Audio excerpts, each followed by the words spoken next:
Good evening, and welcome to Babylon with Vampa. I'm your host, Vampa, and hanging out with me as always is my dear friend, Dad McMahon. How you doing today, Dad?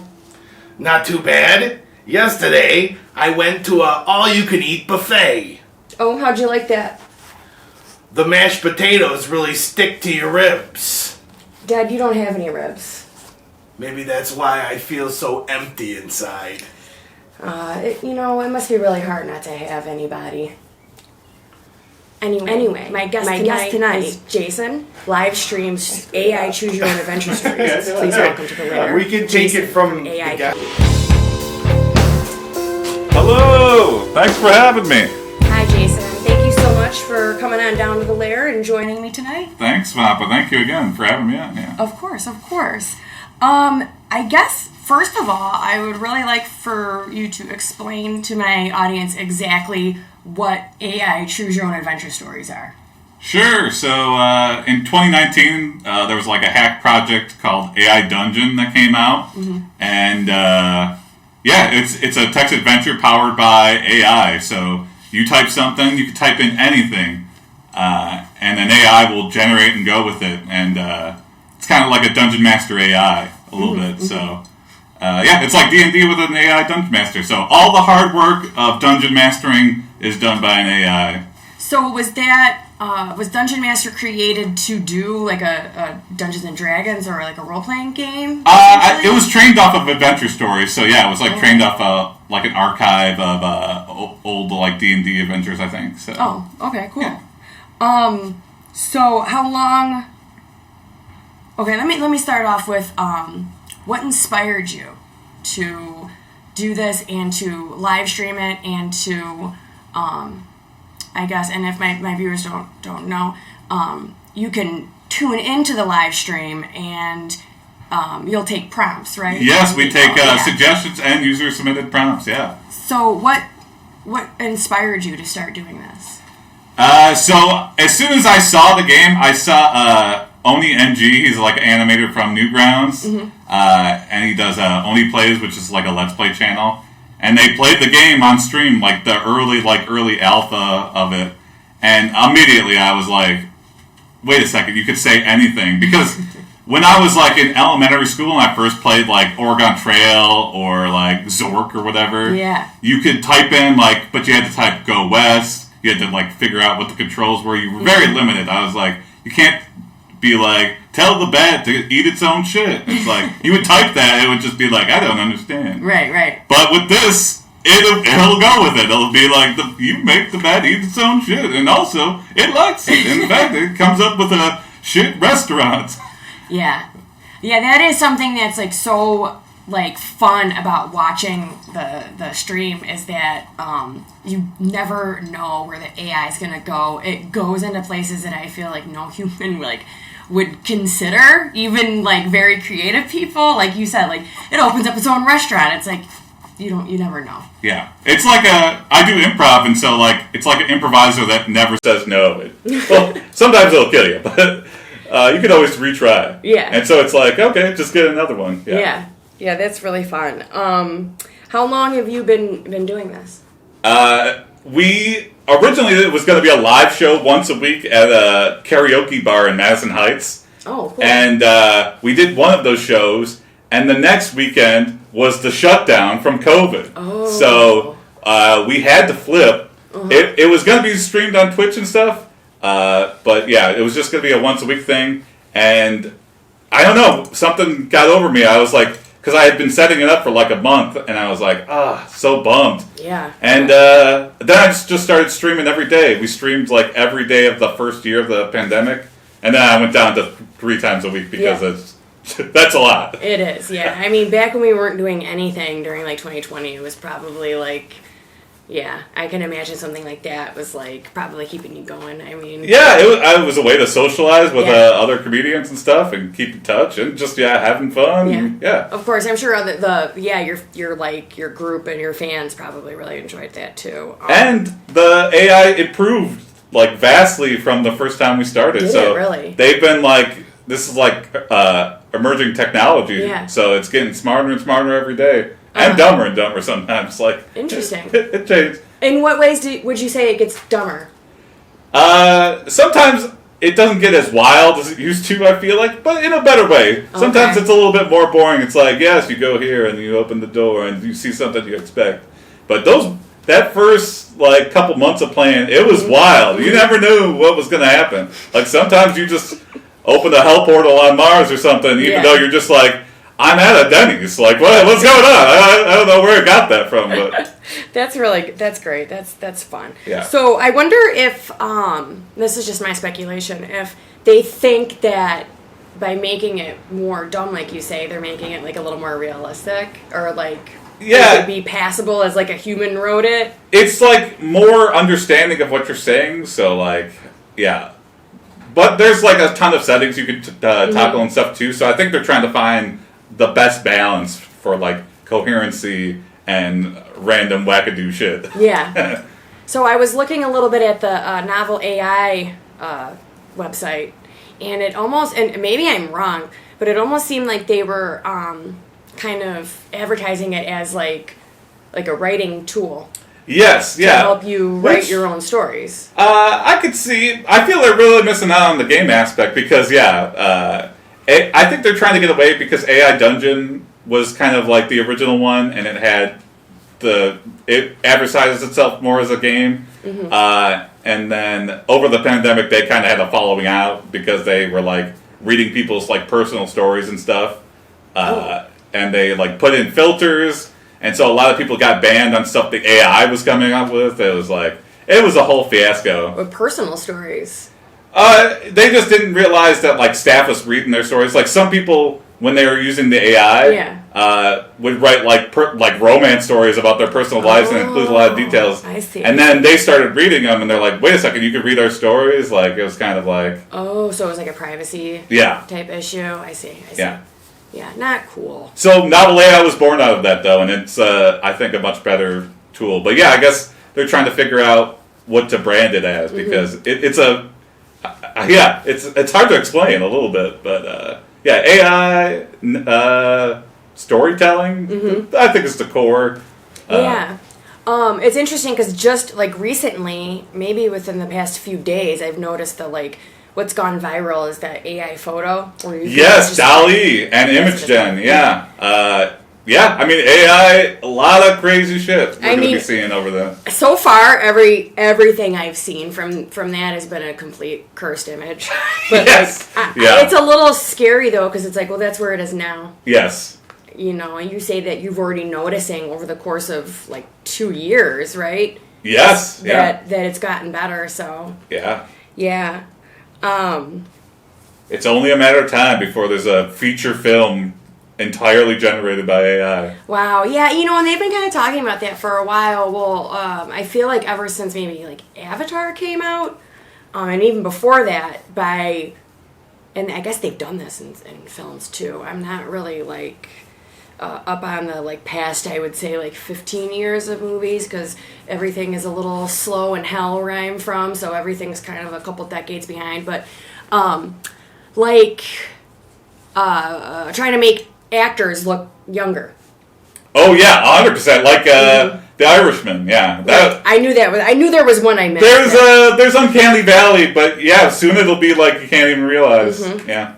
I think they did that with. Did they do that with Will Smith in one of those movies too? I assume they're just doing it with everything. It's like the digital Photoshop now, where now you can do it in a movie. Yeah. Yeah, and then they can bring people back from the dead. Oh yeah, that's going to be an interesting thing. Yeah. Robin Williams predicted that. Yeah. He was he knew Disney was a bunch of sneaky snakes, and he was like, you know what? For 30 years after I die, you can't put me in anything. That's what the original, I think the live action Aladdin. They were going to try to use Robin Williams, and he had such an ironclad will because he knew they were going to do that shit. Yeah. And so that's why they had to use Will Smith. And, wow. They were going to try to use old clips of him and old deleted.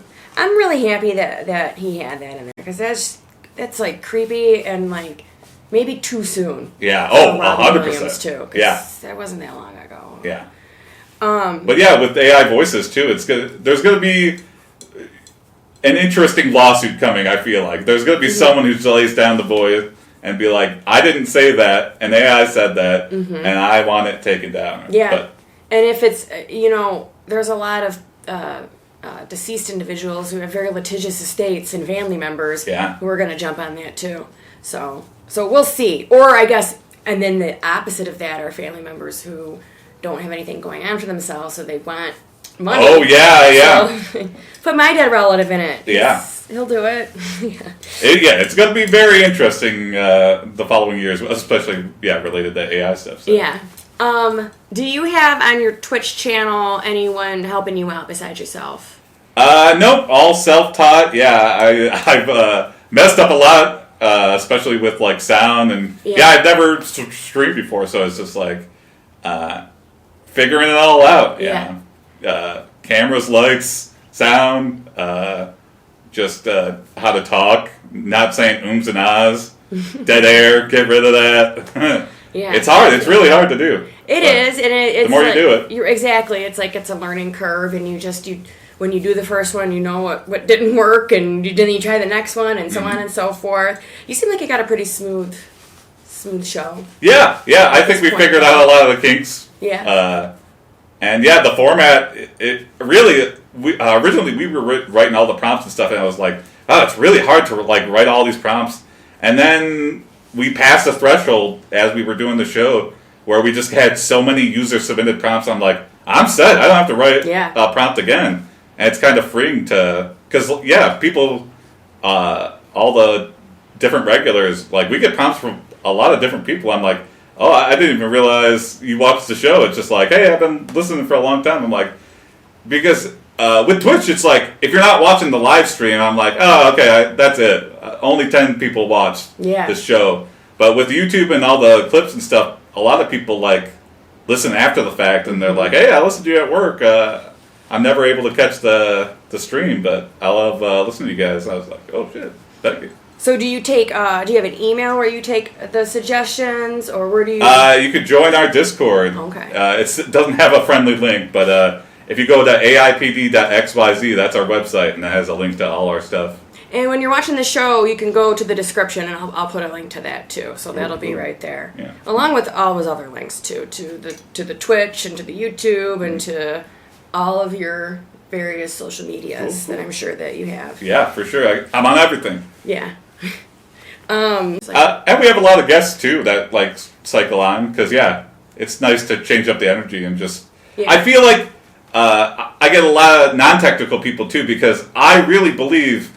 A lot of people are intimidated. I'm like, I want to have you on the show. It's an AI storytelling show, and people are like, I don't know what that means. Mm-hmm. But as soon as they like see the first generation and they type something in, they go, I get it. And it's amazing to see because I think a lot of people, it's breaking down barriers too because a lot of people don't like play D&D because they're like scared. I don't know. I want to learn all this stuff. Yeah. But with this, it's like all you have to do is type anything. And that's it. That's there's no rules. Yeah. Sorry. Very low barrier to entry. No no rules. Anything goes. Yeah. So you have guests sometimes, and so the guests kind of take your role as like the host of it. Yeah, I like to have our guests take the charge and lead the way in terms of storytelling, and then we're there for backup. We kind of just talk through. Ideas of where the story could go, and I like to hear from a bunch of different vantage points. It's like just another perspective in the mix. I think I'm going to join the Discord. Yeah, I watched the YouTube channels. I don't have a Twitch account. Yeah. But like, I totally like regret not like trying to make myself available and to like be there live because. I can just imagine seeing it all like as it unfolds and like being able to like be a part of it too is like that's fun and I think that I know I do and I think other people respond to stuff like that even more so now after the pandemic and everything even though stuff was opened up I still think we're like a lot of people are still a little like maybe went back into their shells. Oh, for sure, and, like, all the work that they've done with getting over social anxiety over the years kind of went back. Yeah. So it's a really good I guess, service that you're doing for the community to have a safe place for people to engage with one another and like play a game and, like you say, not have to learn anything. Yeah. Feel intimidated. Yeah, and fully remote. Yeah, if, we've had a lot of guests. I've had people from across the country have and you're welcome to be a guest anytime. Would love to have you on. Yeah, that would be fun. Yeah. So, is your audience then international or national? Yeah, or surprisingly, just local? we have a lot of European and German viewers, and I'm like, okay. But when I stream, it's like, isn't it like 2 a.m. over there? And they're like, yeah. I'm like, okay, I guess I'm the late night. Yeah. You know, yeah. I'm competing with rotisserie chicken infomercials or whatever they have. Yeah. Well, I mean, whatever's after the normal programming. I could totally see just like, you know, kind of like smoking pot, eating your bowl of cereal, like watching your show. Yeah, it's at good 2 a.m. in Germany. Yeah. And the wacky shit we come up with, you're like, what did they just say? Yeah. Yeah. That's fun. I like, that reminds me, I like that you had, I think on the last one, the Danish woman's accent. Oh, yes, yeah. That's one of our redemptions, is you can change the Texas speech voice. So, yeah.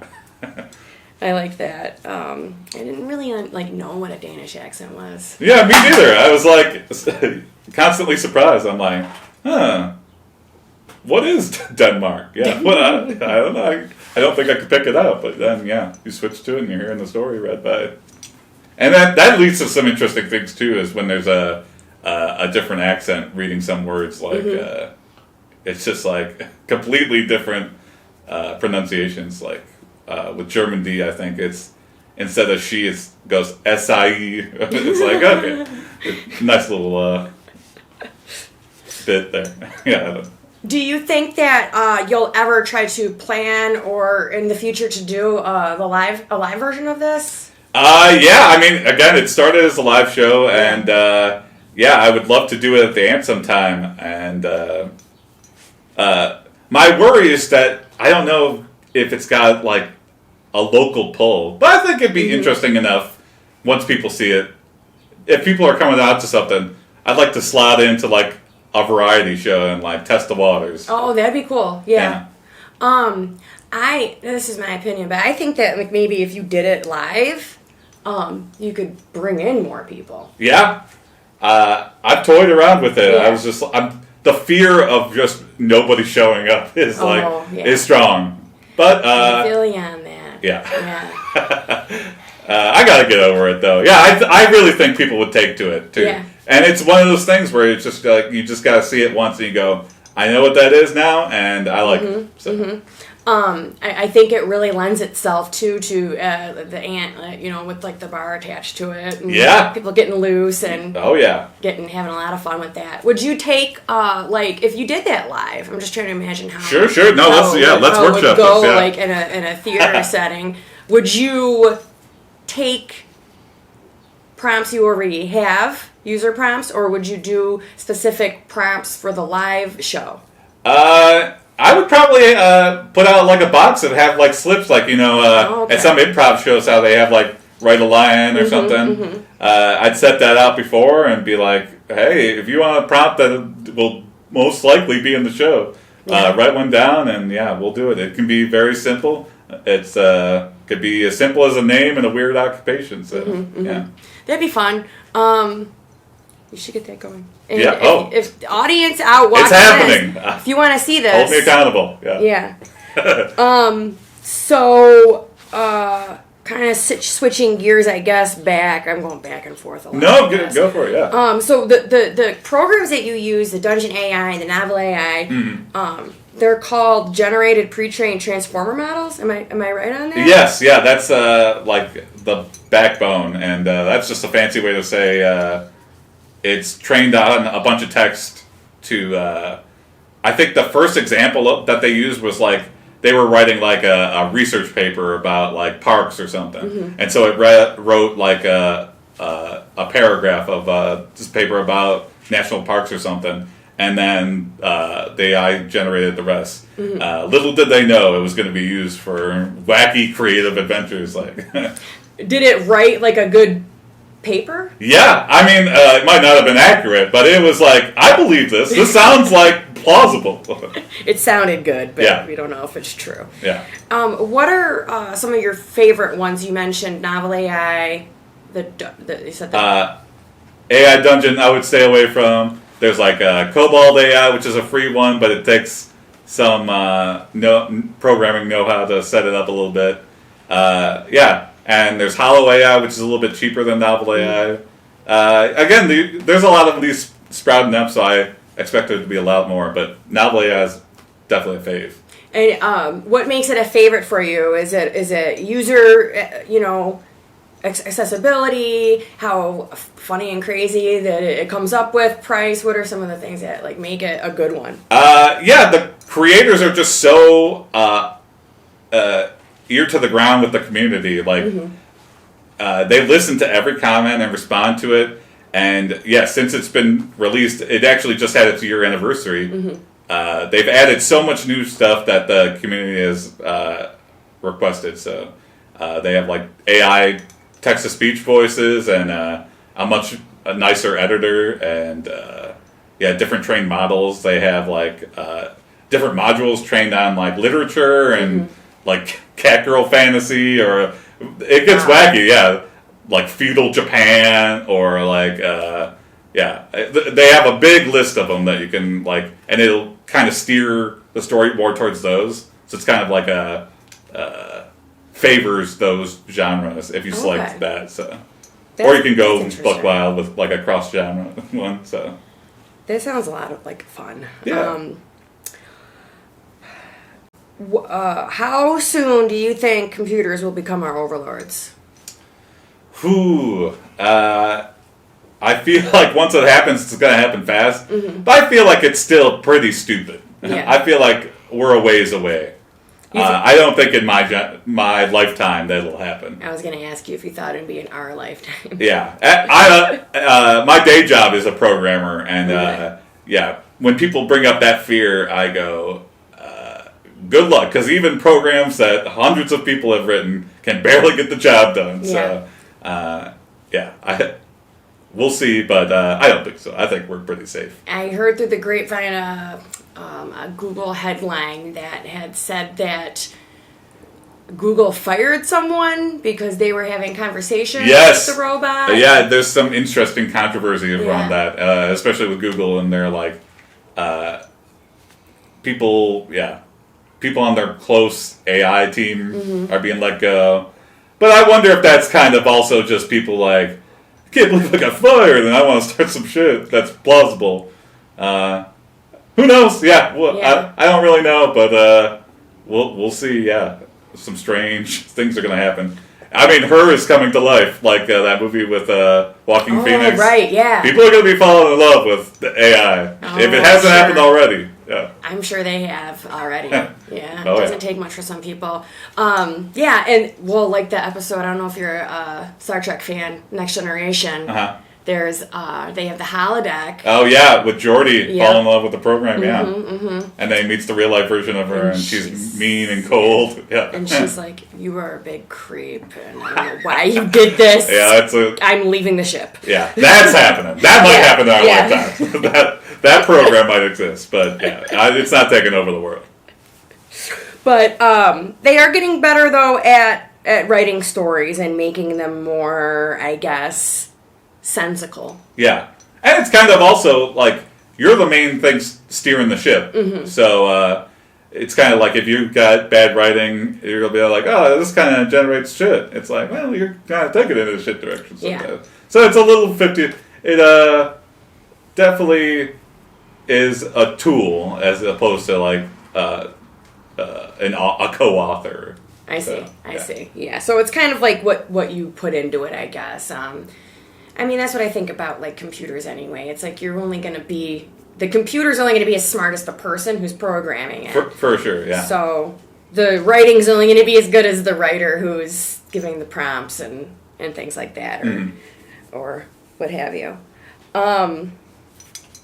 What is the most disturbing or weird thing that AI has come up with? Ooh.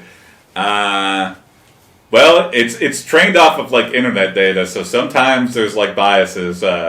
but that's another thing that they've been improved upon. That's one thing I don't miss is like sometimes it'll just go super racist or it'll just say something totally misogynistic or like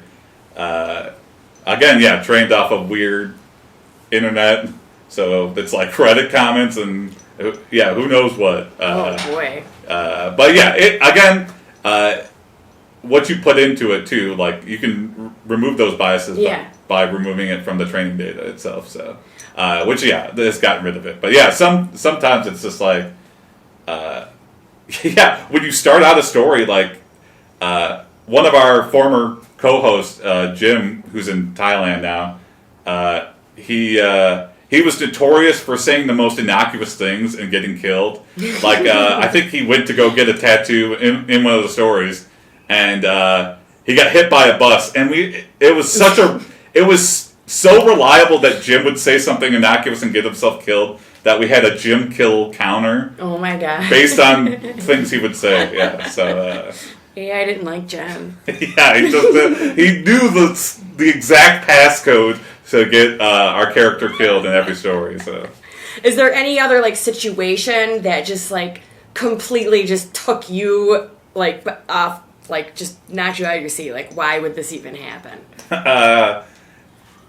had like I can't remember what it was. I can't remember the name of the character, but it was like Mandy the elf or whatever. Mm-hmm. And we had just had like a violent shoot 'em up story. And the guest for this episode was like, okay, I want a story that doesn't have any death, no nothing. And so we're like, Mandy the elf loves cupcakes and working in her garden. And the next thing the AI generated was like, wolves emerge from the forest and kill Mandy and tear her to shreds. I was like, whoa, because it was like early on in the story, we had done nothing to seed it with something like evil or something. It was so random, but it was hilarious. And she was like, no!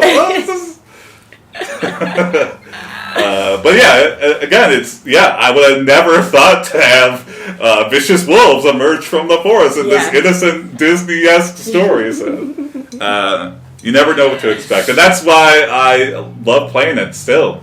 Like, it has not got boring after 2 years of playing a lot of it. So.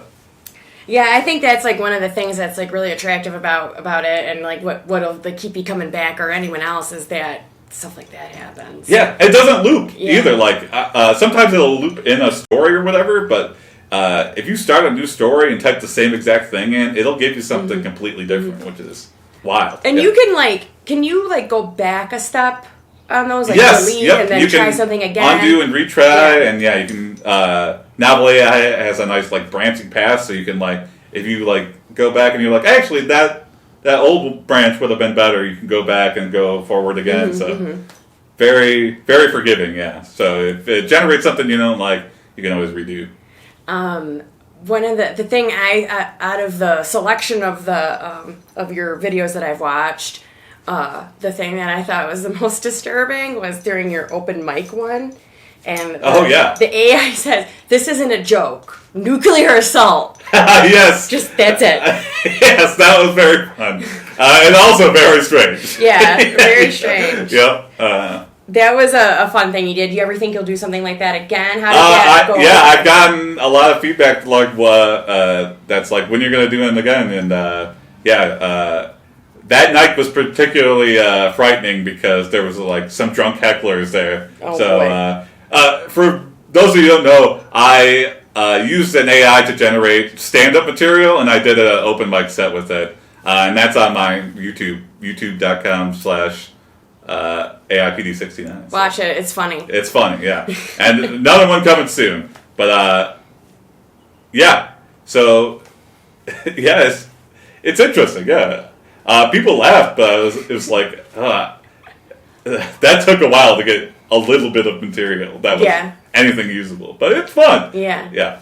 I think the best joke that the AI came up with, I don't know if it was, it probably could have been like edited to be a little, better for human sense of humor, but I think the best one was the one that was like, What's this? I don't know. What's this? I don't know. What's the difference between a Harley and a Hoover? Yeah. One's dirty and smells bad, and the other sucks or something. Yeah. Again, it's one of those things Gotta where you're watch like, that video. is the AI listening? And then you're like, oh, maybe it is. Yeah. All right. So how often do you do your Twitch stream? 3 times a week. We keep the schedule updated at AIPD.xyz. But the usual schedule is Monday, Wednesday, Friday, 7 p.m. Eastern Time, over at twitch.tv/AIPD. And if you missed the live show, you can catch them on YouTube. And how soon after the live show are they available on YouTube? 24 hours because of Twitch's weird exclusivity bullcrap. Right. But they might be dropping that soon, so I might be just streaming to everywhere. Oh, that's soon. cool. Yeah. Fingers crossed. And the YouTube is AIDP69, right? AIPD69, yeah. Okay. YouTube.com/AIPD69. And I'll put the link in the description so you can go give him a subscribe, a like and a follow and a comment, and a thumbs up and a love and whatever there is. All the things, please. And then you also mentioned you have all the social medias, so you can look up AIPD. Yeah. TikTok, Instagram, Twitter.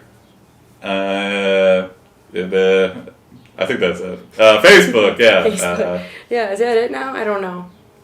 All the good That's ones. all of them. That's all the good ones. Yeah. And we have a podcast version, which is just an audio version of the show. Okay. AIPD Cast on Spotify, Apple Podcasts, or wherever you listen to podcasts. I'd like to, again, thank my guest Jason from AIPD for joining me tonight. Thanks again for having me, Vampa. Don't forget to check out his stuff. Thank you, and we'll see you next time.